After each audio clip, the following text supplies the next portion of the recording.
أعوذ بالله من الشيطان الرجيم بسم الله الرحمن الرحيم اللهم صل على سيدنا ونبينا ومولانا محمد وعلى آله وصحبه وبارك وسلم.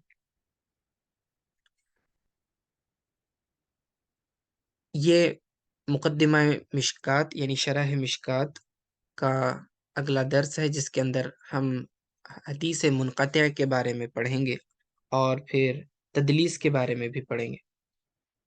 پچھلے درس میں ہم نے حدیث منقطع کی ایک قسم مرسل کے بارے میں پڑھا تھا اور اس کا حکم کیا ہے یہ پڑھا تھا۔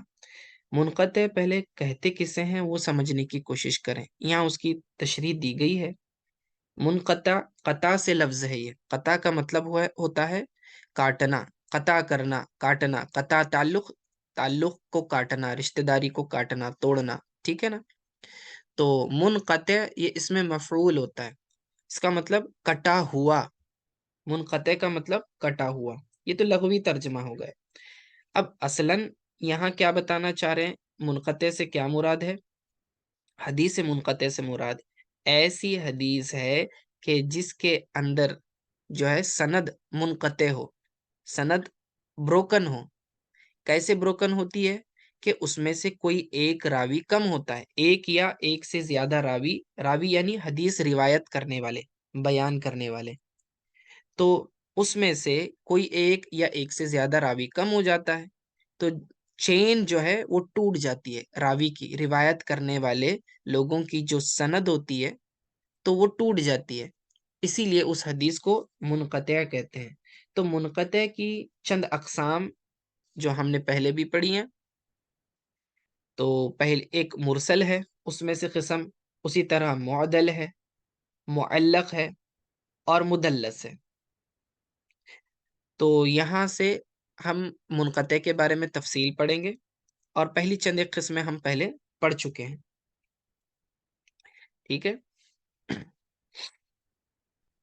وَإِنْ كَانَ وَاحِدًا أَوْ أَكْثَرَ مِنْ غَيْرِ مَوْضِعٍ وَاحِدٍ يُسَمَّى مُنْقَطِعًا، اگر ایک سے زیادہ مقام سے ایک کیا کہتے ہیں راوی ساقط ہوں تو ایسی حدیث کو منقطع کہا جاتا ہے۔ وَعَلَى هَذَا يَكُونُ الْمُنْقَطِعُ قِسْمًا مِنْ غَيْرِ الْمُتَّصِلِ، تو اس اعتبار سے یہ جو منقطع ہے، حدیث منقطع قسم ہوئی غیر متصل کی، کیونکہ حدیثیں دو پڑھی ہم نے، متصل، غیر متصل۔ متصل کا مطلب ایسی حدیث جس کی سند جو ہے متصل ہو، یعنی بیچ میں سے کوئی بھی راوی کم نہ ہو، تو اسے متصل سند والی حدیث کہیں گے۔ اور غیر متصل کا کیا معنی؟ غیر متصل وہی مطلب ہے کہ ایسی حدیث کہ جس کی سند بروکن ہو، درمیان میں سے کہیں نہ کہیں بریکس ہوں، الگ الگ وجوہات کے بنا پر، تو اگر اس اعتبار سے دیکھا جائے تو یہ غیر متصل کی قسم مانی جائے گی۔ تو بتانا یہ چاہ رہے ہیں کہ اگر راوی کا ساقط ہونا سندوں کے درمیان سے ہو، تو اگر دو مسلسل راوی ساقط ہوتے ہیں تو اسے ہم معدل کہتے ہیں، اگر ایک سے ایک یا مختلف جگہوں سے ساقط ہوں تو منقطع کہتے ہیں، ٹھیک ہے نا۔ تو اس تعریف کی وجہ سے منقطع غیر متصل کی قسم ہوگی۔ آگے بتا رہے وقد يطلق المنقطع بمعنى غیر المتصل مطلقا شاملا لجميع الاقسام، اور کبھی منقطع کو مطلقاً غیر متصل بھی کہہ دیا جاتا ہے، تمام اقسام کو شامل ہونے کی وجہ سے۔ اور اس معنی کی وجہ سے کیا کہتے ہیں؟ وَبِهَذَا الْمَعنَى يَجْعَلُ مُقَسَّمًا، اور اس معنی کی وجہ سے اس کو مقسم بنا دیا جائے گا۔ اب سمجھنے کی کوشش کریں۔ متصل غیر متصل کا معنی، متصل یعنی جس میں کوئی بھی بریک نہ ہو، ایسی سند کو کہیں گے، اور غیر متصل جس کے اندر بریکس ہوں درمیان میں، سند کے درمیان۔ اور منقطع کا بھی معنی وہی ہوتا ہے، تو کہتے ہیں کہ کبھی ایک معنی اگر ہم یہ بریک ہونے کے اعتبار سے لیں تو منقطع اور غیر متصل دونوں ایک ہی معنی کے ہو گئے۔ جب منقطع اور غیر متصل کا ایک ہی معنی ہو گیا، یعنی ایسی حدیث جس کی سند میں کیا ہو، راوی کم ہو، درمیان میں سے کہیں نہ کہیں سند ٹوٹی ہوئی ہو، ٹھیک ہے، تو دونوں ایک ہی معنی ہو گیا، منقطع اور غیر متصل۔ اس اعتبار سے پھر جتنی بھی باقی قسمیں ہم نے جو پڑھی ہیں، یعنی کہ معدل، پھر آگے آئے گا مدلس یا مرسل یا پھر معلق، یہ ساری پھر منقطع کی قسمیں بنے گی، ٹھیک ہے نا؟ اسی لیے وہ کہہ رہے ہیں کہ وہ بِهَذَا الْمَعْنَى يَجْعَلُ مقسمن، اسی معنی کی بنا پر اسے ہم کیا بنا دیں گے؟ مقسم بنائیں گے۔ مقسم جس کی تقسیم کی جائے، تو منقطع کی ہم تقسیم کریں گے، ڈیوائیڈ کریں گے اس کو، اور پھر اسی میں سے ہم مرسل، معلق، معدل اور مدلس نکالیں گے، ٹھیک ہے؟ تو یہ مین کیٹیگری ہو جائے گی اس اعتبار سے، منقطع مین کیٹیگری، یعنی ایسی حدیث جس کے اندر سے راوی ایک یا زیادہ جگہوں سے کیا ہو؟ راوی ساقط ہوں، ایک یا زیادہ مختلف جگہوں سے راوی ساقط ہوں سند میں سے، تو اسے منقطع کہا جائے گا۔ ہو گیا؟ ٹھیک ہے، اب آگے طریق معرفت الانقطاعی، یہ اہم ہے۔ ہم بات کر رہے ہیں کہ ایسی حدیث جس کی سند بروکن ہو، یعنی جس کی سند میں انقطاع ہو، راوی اس میں کم ہو، اصل سند کے اندر سے راوی جو ہے مسنگ ہو، تو یہ حدیث منقطع ہوئی۔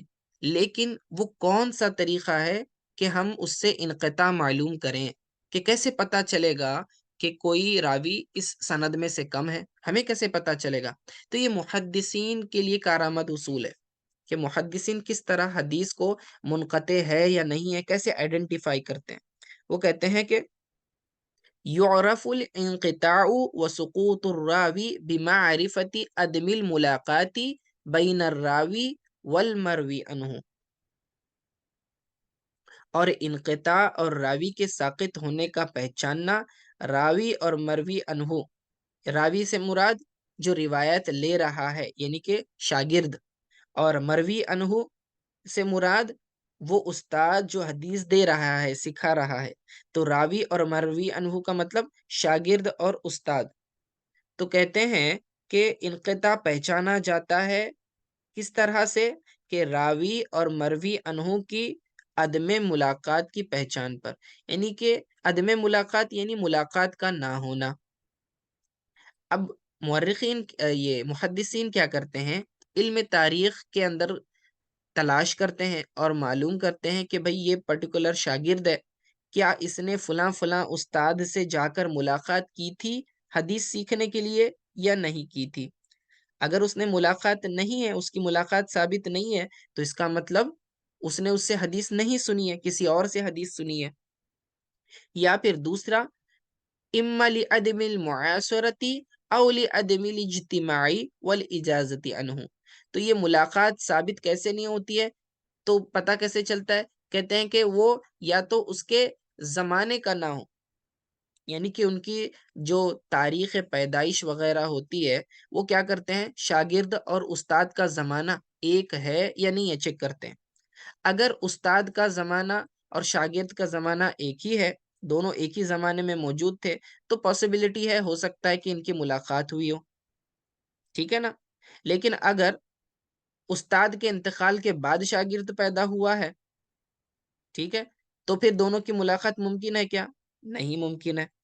تو اس سے معلوم ہوا کہ اب اگر مثال کے طور پر احمد استاد ہے اور زید جو ہے اس کا شاگرد ہے، تو زید جو ہے راوی کہیں گے اسے، اور استاد جو احمد ہے اسے ہم مروی عنہ کہیں گے۔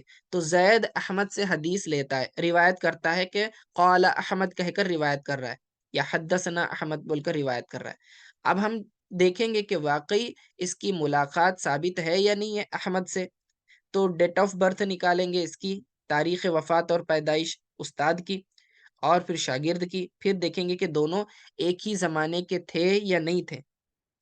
اگر شاگرد بعد میں پیدا ہوا استاد کے مرنے کے بعد، تو اس کا مطلب ملاقات ثابت نہیں ہے۔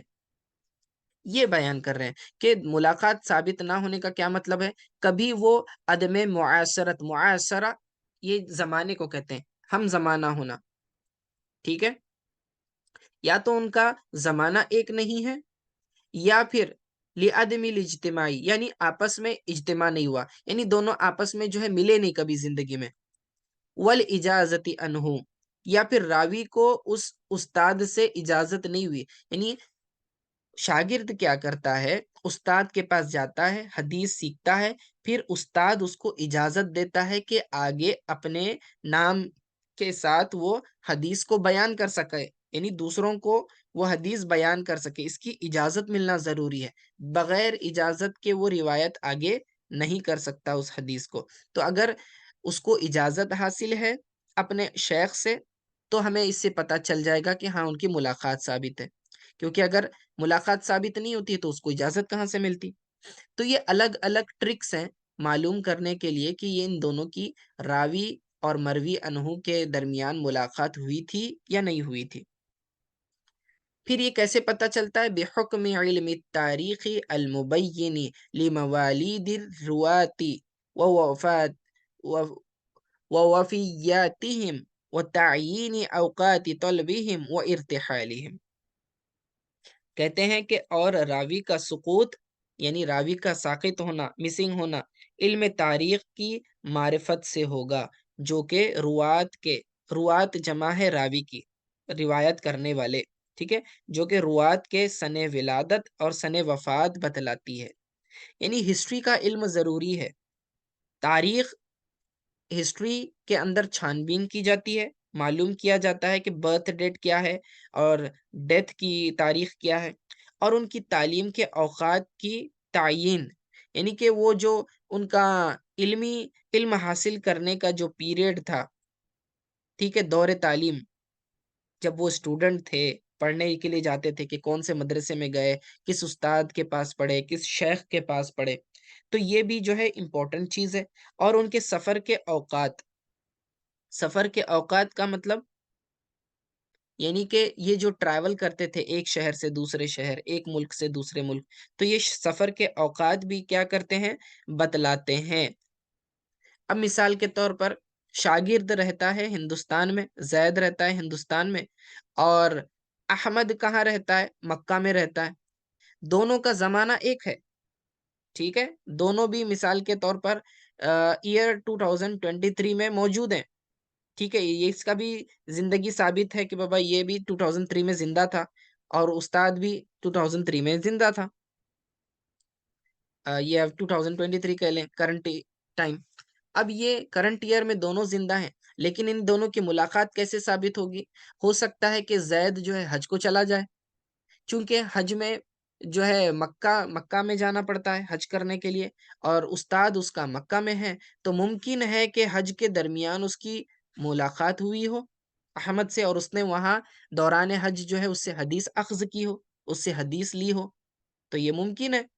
تو یہ سفر کرنا، زید کا سفر کرنا بھی ہمیں کیا کر رہا ہے؟ ایک انڈیکیشن دے رہا ہے، ایک اشارہ دے رہا ہے کہ ان دونوں کی آپس میں ملاقات ہوئی ہوگی۔ تو ارتحالہم سے مطلب کیا؟ ان کا سفر کرنا۔ وبہذا، اور اسی طرح، صار علم التاریخ اصلا وعمدتا عند المحدثین، کہتے ہیں کہ اسی طرح ہو گیا علم تاریخ ایک اہمیت والا اصل چیز بن گیا ہے اور عمدہ چیز بن گیا ہے محدثین کے نزدیک، کیونکہ محدثین کو اس سے بہت زیادہ بینیفٹ حاصل ہوتا ہے ہسٹری کے نالج سے۔ تو دیکھیں علوم کس طرح سے ترقی کرتے گئے۔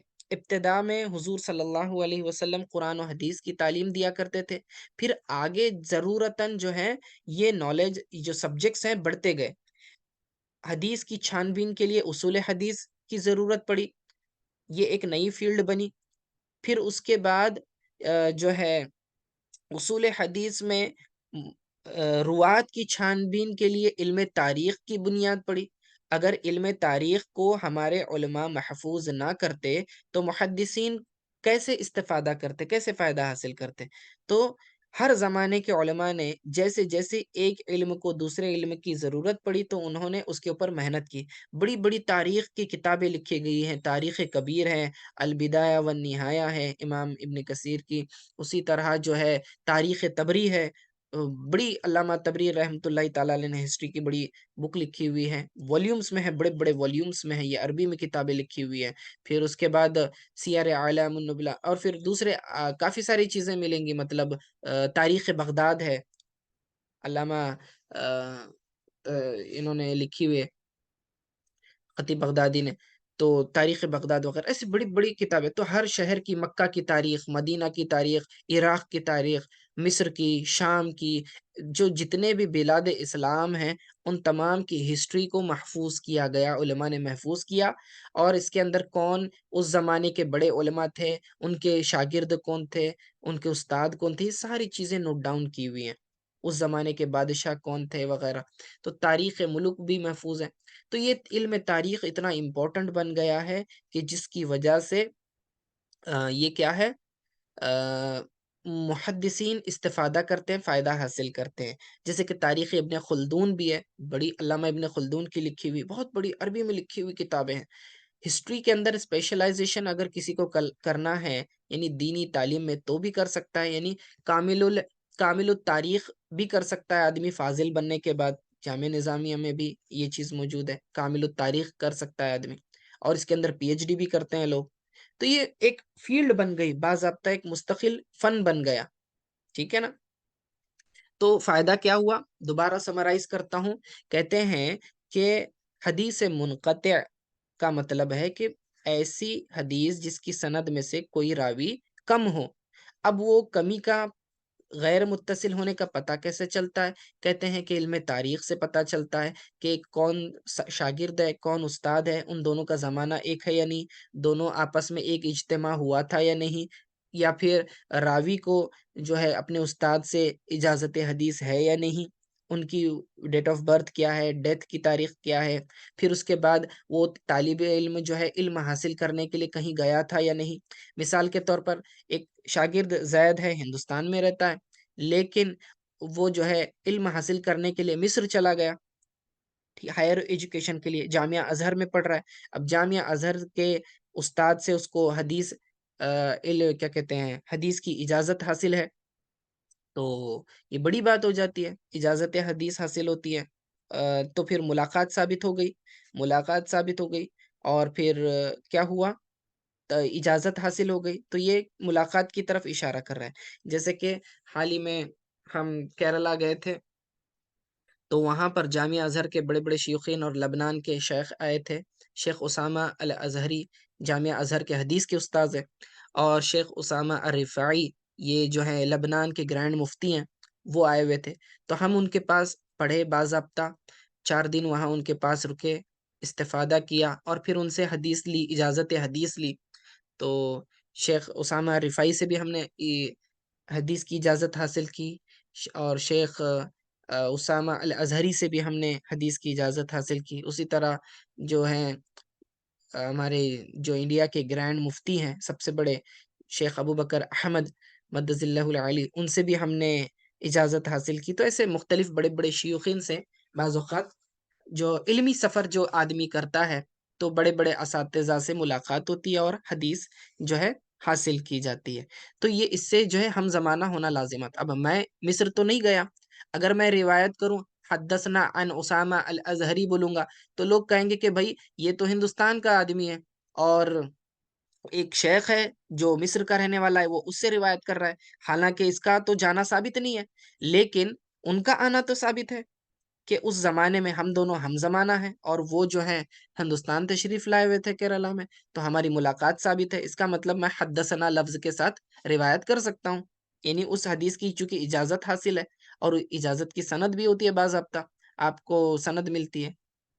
خیر، میں بطور مثال سمجھا رہا تھا، سمجھ میں آ گیا؟ تو اس علم کے ذریعے معلوم کیا جاتا ہے کہ راوی کی اپنے استاد سے ملاقات ثابت ہے یا نہیں۔ اگر ثابت نہیں ہے تو اس کا مطلب حدیث میں انقطاع آ گیا ہے، ایک کہیں نہ کہیں بریک آ گیا ہے، تو پھر وہ چھان بین کی جاتی، پھر وہ بریک کس قسم کا ہے؟ حدیث کے ابتدائے سند سے ہے، اگر ابتدائے سند سے ہے تو پھر وہ حدیث کیا ہوگی؟ مرسل ہوگی، اور اگر ایک سے زیادہ مقامات پر ہے، منقطع، ٹھیک ہے، پھر جو ہے معضل بھی ہو سکتی ہے، تو اس طرح سے تقسیم ہوتی ہے کہ کہاں کہاں سے بریک ہے اس اعتبار سے۔ تو سمجھ میں آیا کہ انقطاع کسے کہا جاتا ہے؟